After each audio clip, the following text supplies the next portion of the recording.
모닝타임즈 시간입니다. 뉴욕 증시 하락으로 거래를 마쳤고요. 시장이 취약하다는 신호는 보통 악재가 발생했을 때 이렇게 확인을 해볼 수가 있는데요. 장중에 보합권에서 움직이던 뉴욕 증시는 결국에 양호한 경제 지표를 확인한 이후에 무너졌는데요. 아직까지 경제 흐름이 견조하다면 연준 같은 경우 고금리 기조를 이어갈 수밖에 없다는 해석이 시장에서 나오고 있기 때문입니다. 이외에도 국채금리 치솟고 있고요. 달러 인덱스 폭등 중입니다. 불안한 부분들이 많은데 어떤 전략 필요할지 꼼꼼하게 분석해 보겠습니다. 토마토 투자클럽의 최원재 전문가님 함께합니다. 전문가님 안녕하세요. 안녕하십니까. 네, 뉴욕 증시 또 좀 밀리는 모습이었는데요. 어떤 특징이 있었을까요? 어제 같은 경우에는 계속되는 긴축 우려로 인해서 경기 침체까지 같이 그런 우려까지 겹치면서 하락으로 마감을 했는데요.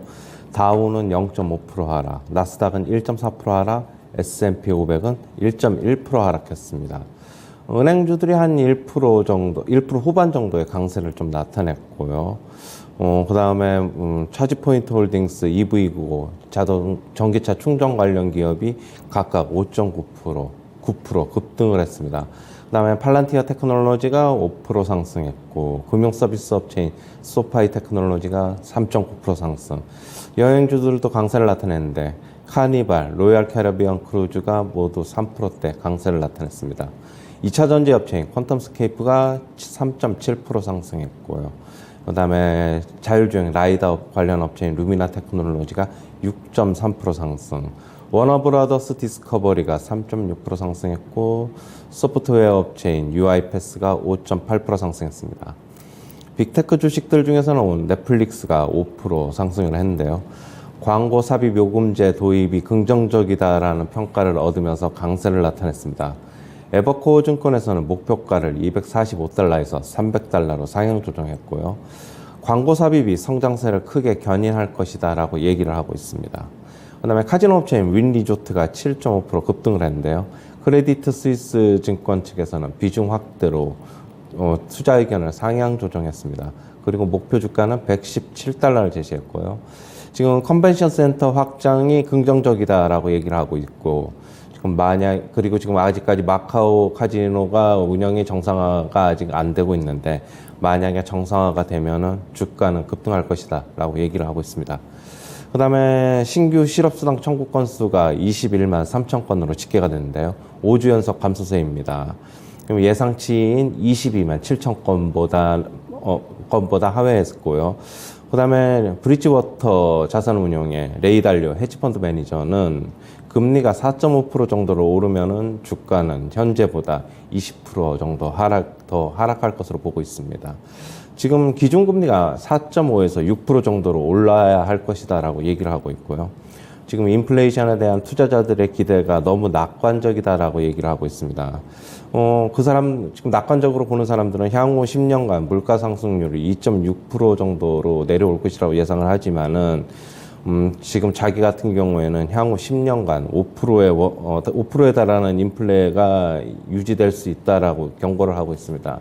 그다음에 도이치뱅크 측에서는 연준의 최종 기준금리는 5%에 근접할 것이라고 전망을 하고 있는데요. 내년 1분기에 4.9%에 달할 것이고, 지금 노동시장 타이트 상태가 계속 유지가 된다면 5% 넘을 수도 있다라고 얘기를 하고 있고요. 결국에는 최종금리는 인플레이션에 따라서 결정될 것이다라고 얘기를 하고 있습니다. 그 다음에 세계은행 측에서는 23년 글로벌 경기 침체 위험이 각국 중앙은행의 금리 인상으로 증가하고 있다라고 얘기를 하고 있고요. 세계적으로 지금 금리 인상 진행 중이지만 인플레이션을 팬데믹 이전 수준으로 되돌리기에는 충분하지 않을 수 있다라고 얘기를 하고 있습니다. 글로벌 근원 인플레이션이 23년에 약 5%에 머물 수 있다라고 얘기를 하고 있습니다.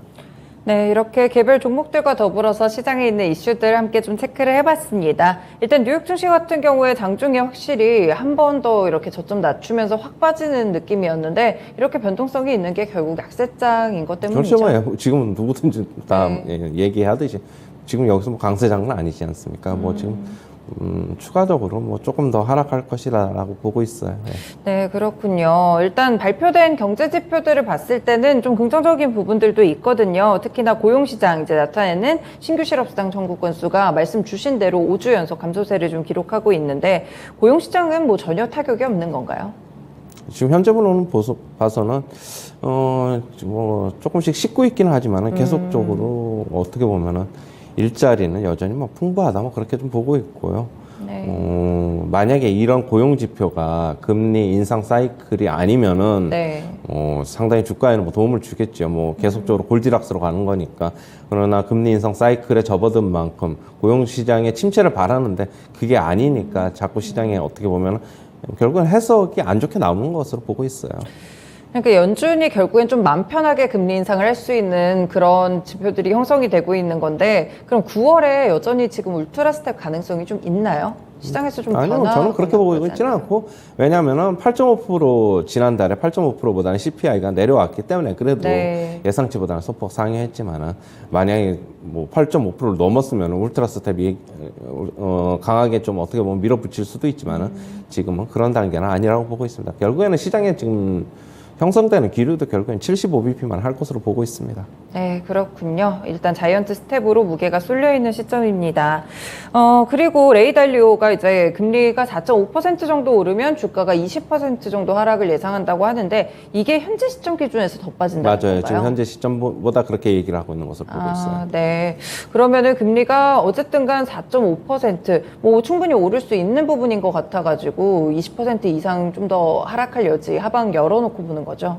그렇죠. 저는 근데 항상 말씀드리는데 올해 11월 중간선거 전까지는 전저점 깨지는 않을 것이라고 계속적으로 제가 말씀을 드리는데 네. 그 이유는 결국에는 금리 이번에 뭐 75bp만 인상할 것으로 보고 있고 결국 데이터가 저번에 자이언트 스텝의 데이터를 반영하고 있는 게 지금 그 정도 수준이라고 보고 있고 추가적으로 연말 그렇지 중간선거 이후에는 뭐 이 저점 이후로 빠질 수도 있다고 보고 있어요. 왜냐하면 12월에 금리 인상이 기존에 이제 25bp에서 50bp로 좀 높여 잡는 거, IB들이 좀 증가하고 있기 때문에 그렇게 본다면은 25bp에 추가적으로 데이터를 반영을 한다 그러면은 소폭 좀 더 내려가지 않을까 그렇게는 보고 있습니다.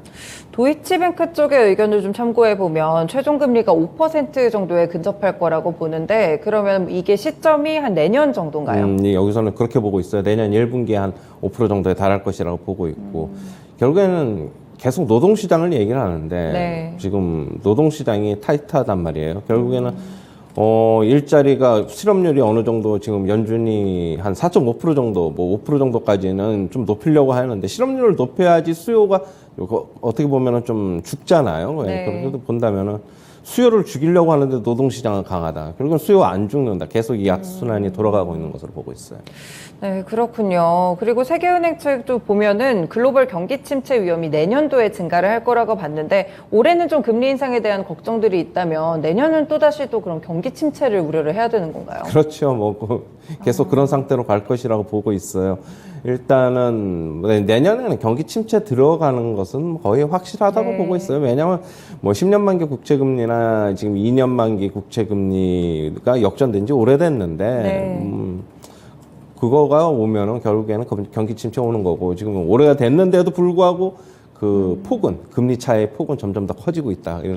그렇다면은 경기 침체는 불가피하지 않느냐 그렇게 보고 있습니다. 경기 침체 위험이 그럼 내년에 커지면 연준도 이걸 신경을 쓸 수밖에 없을 것 같거든요. 그러면 뭐 시장 같은 경우에는 그럼 또 다시 경기 침체로 무게를 옮겨와서 더 빠질 수도 있고. 뭐 인플레이션 안 잡히면은 그러니까 얘기한 대로 금리를 올려놓은 다음에 뭐 한 1년 정도 유지를 한 다음에 인플레이션이 어느 정도 잡히는지를 보고 판단을 하겠죠. 네, 그렇군요. 그리고 유가 같은 경우에 지금 85달러 선까지 좀 내려왔거든요. 좀 어떻게 변화를 할까요? 유가가 좀 인플레이션 압력을 낮춰주진 않나요? 그렇죠. 이거 뭐 당연합니다. 그거 낮추는데 그렇다고 지금 여기에서 아주 큰 폭으로 빠진다고는 저는 보지는 않고 있고 저번에 좀 말씀드렸듯이 80달러는 지지가 됐죠. 네. 여전히 뭐 80달러는 지지가 되고 있고 뭐 설사 조금 그 아래로 빠진다고 하더라도 77, 8달러 정도에서는 또 지지될 것으로 보고 있어요. 일단 뭐 경기 침체 위험이 증가하면은 유가는 하락하고 그러면은 유가가 하락하면은 인플레이션은 도움이 되는데 이미 원자재 가격의 하락은 어느 정도는 조금 이제 반영이 돼가고 있는데 결국에는 상품과 서비스 쪽에 서비스라는 거는 지금 주거비도 있을 수도 있고 결국에는 뭐 임금 이런 쪽에 임금 상승이 자꾸 일어나니까 네. 그런 쪽으로 이제 옮겨가다 보니까 지금 인플레 쉽게 안 죽는다 이렇게 보고 있습니다. 네, 이렇게 시장 전반에 깔려있는 이슈들을 좀 봤고요. 그리고 이제 종목별로도 좀 생각을 해볼게요. 넷플릭스를 오늘 말씀을 주셨는데, 광고 삽입형 저가 요금제, 그러니까 상품을 좀 다양하게 만들어가지고 이런 걸 판매하면서 좀 돌파를 해보겠다는 것 같은데, 이게 좀 장기적으로 이렇게 주가를 끌어올릴 만한 요인까지는 아닌 거죠. 어떻게 일단은 보세요? 지금 이러요. 우리가 지금 현재 뭐 넷플릭스 보시는 분들도 있고 안 보시는 분들도 있는데 넷플릭스는 광고가 없어요. 네. 그러는데 지금 구독자들은 많이 이탈을 했죠. 그리고 그런데 그걸 타개하기 위해서 구독료를 더 올렸죠.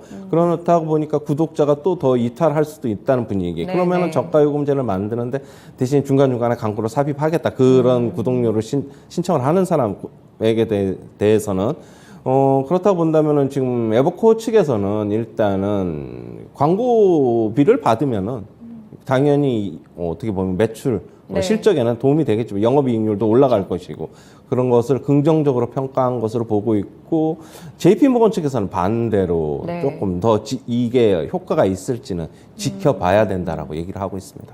그럼 OTT 업체들이 이렇게 좀 여러 다방면 노력을 하고 있는 것 같은데, 사실 OTT 내에서는 경쟁이 이미 많이 포화 상태고 심각한 상태인데, 그럼 콘텐츠주들 같은 경우에는 오히려 이런 거에 수혜를 좀 받을 수가 있을까요? 뭐 수혜라기보다는 네. 결국에는 넷플릭스도 좋은 콘텐츠, 양질의 콘텐츠를 만들어야 되기 때문에 그래야지 뭐 구독자가 더 증가할 것이고 뭐 그쵸? 그렇기 때문에 뭐 우리나라 이제 제작사들은 아직까지 뭐 영향이 없지요. 솔직한 얘기로. 왜냐하면 지금 제작비도 그냥 뭐 정상적으로 집행이 되고 있고 네. 뭐 그냥 그러다 보니까 제작사에 미치는 영향은 아직까지는 뭐 좀 미미할 것으로 보고 있고 네. 뭐 연말에 좀 양질의 콘텐츠가 넷플릭스 측에서는 좀 많이 올라오는 것으로 보고 있어요. 그러면은 제작사들 국내 제작사들이 제작한 게 그렇다고 본다면 연말로 가면은 국내 콘텐츠주들은 조금 괜찮지 않을까 그렇게 보고 있어요. 네, 그리고 한 가지 종목 더 얘기를 해주신 게 윈리조트입니다. 뭐 카지노 종목들과 좀 유사한가요? 어떻게 맞아요. 보세요? 카지노 종목이에요. 뭐 지금 마카오에 뭐 근거를 두고 있는 카지노 종목인데 컨벤션 센터 확장, 결국엔 영업장 좀 더 확장하겠다는 건데 뭐 그것이 뭐 긍정적인 평가를 받은 것으로 보고 있어요. 네, 그렇군요. 윈리조트까지 오늘 7% 상승을 했는데 여기까지 체크를 좀 해봤습니다. 국내 시장 쪽으로 좀 넘어와서 어제 외환당국도 이제 구두 개입을 또 한 번 더 했어요. 그런데 좀 임시방편에 불과하지 않을까 이런 생각도 좀 들거든요. 그렇죠. 뭐 임시 방편이라고 보고 있고 결국에는 속도 조절 그런 것을 네. 만 염두에 둔 것으로 보고 있어요. 지금 결국에는 제가 한 달 반? 네. 뭐 그 정도 전에 금리 달러 강세가 계속 강하게 나오면은 떠밀려서 25bp 이상으로 해야 될 수도 있을 것 같다고 했는데 드디어 삼성증권에서는 10월 달에 다음 달이죠. 그 한은에 금통위가 열리는데 거기서 50bp 빅스텝을 예상을 하고 있어요. 네. 저도 그럴 수밖에 없을 것이라고 저도 예상을 합니다. 근데 저게 계속적으로 환율 시장에 대한 기대감이 죽지 않으면은 네. 빅스텝이 한 번이 아니라 그 이상 더 일어날 수도 있거든요. 뭐 75pp까지는 솔직히 못할 것이라고 보고 있어요. 네. 지금 달러가 강세이다 보니까 지금 유가가 떨어져도 그렇게 체감을 못 하고 있어요. 맞아요. 예. 네. 결국엔 달러 시장, 원달러 환율 시장을 좀 기대감을 놓기 위해서는 큰 폭의 금리 인상이 필요한데 그러지를 못하다 보니까 지금 물가도 잘 안 떨어지고 악순환이 계속되고 있는 것을 보고 있습니다. 네, 그렇군요. 다음 달 금통위 전망까지 좀 함께 들어봤고, 이제 국내 시장은 이번 주에 오늘 마무리가 되니까 다음 주 전에 좀 어떤 대응 전략 갖고 갈까요?